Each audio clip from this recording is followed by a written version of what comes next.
ان کا سوال ہے، قرآن مجید میں تصویر کشی کو حرام کہا گیا ہے، یہاں پر جو ویڈیوگرافی ہو رہی ہے اس کی اسلام میں کہاں تک گنجائش ہے؟ کچھ لوگ ٹی وی کو بھی حرام کہتے ہیں، برائے مہربانی وضاحت کریں۔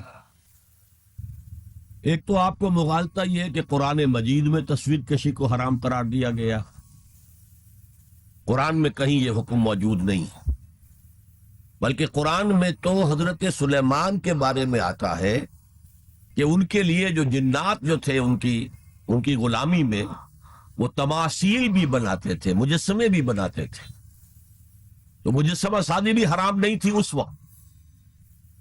اصل میں یہ حدیث نبوی ہے صلی اللہ علیہ وسلم کہ تصویر بنانا اور مجسمہ بنانا جاندار چیز کا وہ حرام ہے۔ اس وقت تک کیمرہ ایجاد نہیں ہوا تھا، بلکہ ہاتھ سے تصویر بنتی تھی، جاندار کی تصویر بن رہی ہے تو ہاتھ سے، مجسمہ بن رہا ہے تو ہاتھ سے، تو اس کے تو حرمت پر پوری امت متفق ہے۔ لیکن جب کیمرہ ایجاد ہو گیا تو ایک نئی چیز آ گئی نا، اس میں اختلاف ہو گیا۔ جیسے شاید آپ کے علم میں ہو، لاؤڈ سپیکر پر ہمارے بڑے بڑے علماء کا فتویٰ تھا اذان حرام ہے، خطبہ حرام ہے، اور فتویٰ کس کا؟ مولانا اشرف علی تھانوی رحمۃ اللہ علیہ کا۔ ایک نئی چیز آئی تھی، اس کے بارے میں ان کی رائے ہوئی، لیکن آج آپ کو معلوم ہے کون سی تھانوی مسجد ہے کہ جس میں اذان جو ہے لاؤڈ سپیکر پر نہیں ہوتی اور خطبہ جو ہے وہ لاؤڈ سپیکر پر نہیں ہوتا۔ تو نئی چیز کے آنے پر جو ہے یقیناً اختلاف رائے کے پیدا ہونے کا امکان ہے۔ عالم عرب کے تمام علماء کا تقریباً اس پر اتفاق ہوا کہ چونکہ اس میں ہاتھ کا کوئی عمل نہیں ہے، یہ عکس ہے، یہ جائز، علی الاطلاق جائز۔ اس سلسلے میں آپ کو ایک لطیفہ بھی سنا دیتا ہوں۔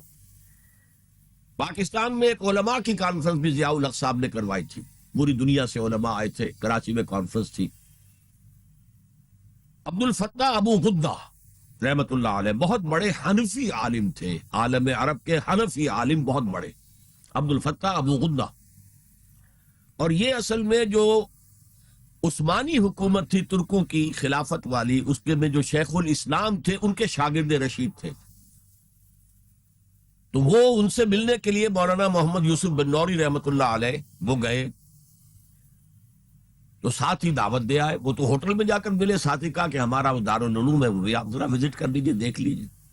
وقت مقرر ہو گیا، اب مولانا نے بھی اپنے کچھ لوگوں کو بلا لیا، جن میں ان کے داماد مولانا محمد تحسین، ان کے بڑے داماد، سب سے بڑی بیٹی ان کے گھر میں تھی، وہ بھی تھے۔ انہوں نے یہ واقعہ مجھے سنایا ہے، یعنی یہ نہ سمجھیے کہ یہ کہیں ادھر ادھر سے سنا ہوا بات ہے، ایک ایسا شخص بیان کرنا ہے جو اس میں موجود تھا، اور جو مولانا بن نوری کا اتنا قریبی رشتہ دار تھا، ان کا داماد، کہ یہ اب انتظار کر رہے تھے کب آئے، تو اطلاع ہوئی کہ آ رہے ہیں، آ گئے تو نکلے باہر ویلکم کرنے کی، دیکھا کہ وہ ایک کیمرہ لٹکائے ہوئے چلے آ رہے۔ اب یہ انہوں نے محسوس کیا یہ اتنا بڑا عالم دین اور یہ کیمرہ، جیسے عام جو ہے لوگ لڑکے بالے لیے پھرتے ہیں کیمرہ، تو وہ اس طریقے سے وہ کیمرہ لیے پھرے گا۔ لیکن کیا کہیں، مہمان ہیں، کچھ کہہ نہیں سکتے۔ آ گئے، بیٹھ کر انہوں نے اپنا کیمرہ کھولا اور کہا ذرا ٹھیک ہو جائیے، سورہ اجتماعیہ، میں چاہتا ہوں ایک اجتماعی تصویر ہو جائے گروپ کی، سورہ اجتماعیہ۔ اس پر چیخ پڑے مولانا بن نوری، حرام حرام حرام، ہم نہیں کریں۔ انہوں نے کیمرہ تو بند کیا، لائیے دلیل، حرام ہونے کی دلیل کیا ہے؟